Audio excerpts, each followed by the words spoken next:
আমাদের সামনে দুই চার কথা বলবেন মাননীয় কানাই রায়, রিপোর্টার এস বাংলা ডিজিটাল। এখানে উপস্থিত আমার ভাই বোন কাকা এবং মায়েরা যারা রয়েছে সকলকে নমস্কার জানানোর মাধ্যমে আমার ক্ষুদ্র বক্তৃতা আমি শুরু করছি। শিক্ষক মহাশয় উপস্থিত রয়েছেন, আমার শিক্ষক দিলীপ কর্মকার এবং তারও শিক্ষক যিনি রয়েছেন তিনি উপস্থিত রয়েছেন।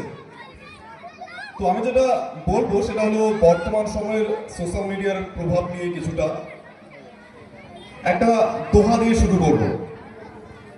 जैसे तिल में तेल है जीव चकमक में आग, तेरा साई तुझ में है झाक सके तो झाक। এই দোহাটা ক্লাস 7 এর ইতিহাস বইয়ের মধ্যে পাওয়া যায়, যেখানে কবিরের উল্লেখ রয়েছে। এই দোহাটার মধ্যে কিন্তু একটা কথা উঠে আসে যে আমাদের যে ঈশ্বর, সে আল্লাহ হোক, ঈশ্বর হোক, ভগবান হোক, যাকে আমরা মন্দিরে মসজিদে দরগায় বিভিন্ন জায়গায় খুঁজে বেড়াই, হয়তোবা সেই ঈশ্বর, সেই আল্লাহ, সেই ভগবান আমাদের মধ্যেই বিরাজ করে।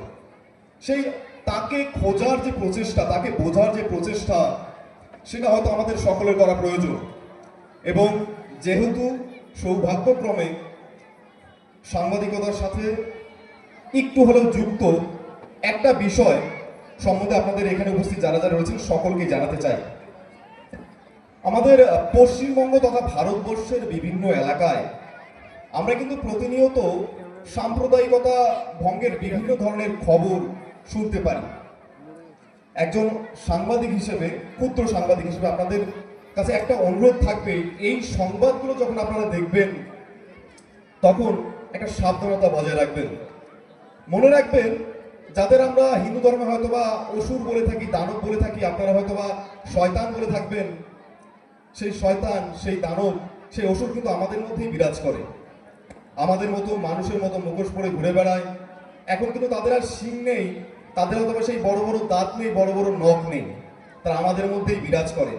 তারা সেই প্রত্যেকটা ব্যক্তি যারা ভারতবর্ষে, পশ্চিমবঙ্গে এই ক্ষুদ্র ক্ষুদ্র গ্রামগুলিতে হিন্দু মুসলিম দাঙ্গা লাগাতে চায়, সেই তাদের থেকে সাবধান হওয়ার জন্য কিন্তু আমাদের অনেকটাই তৎপর হতে হবে। এবং একই সাথে এই যে এই ধরনের একটা অনুষ্ঠান, যেখানে হিন্দু মুসলিম সকল ধর্মের লোকেরা এই মঞ্চে এবং আপনাদের মধ্যে উপস্থিত রয়েছেন, এই ধরনের অনুষ্ঠান কিন্তু এই যে সম্প্রীতিক বার্তা, সেই বার্তাকে কিন্তু আরো ছড়িয়ে দেয়।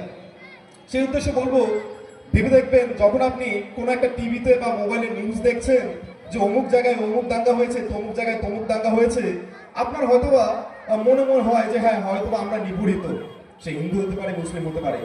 তখন একটা কথা বলবো, অবশ্যই আপনার বাড়ি থেকে বেরিয়ে আপনার পাশের বাড়ির রাম হোক, রহিম হোক, তার সাথে দেখা করবেন, আপনি বুঝতে পারবেন সেই দাঙ্গাটা হয়তো সেই মোবাইলের মধ্যেই সীমাবদ্ধ, সেই খবরের চ্যানেলের মধ্যে সীমাবদ্ধ, আপনার আমার মধ্যে কিন্তু নেই।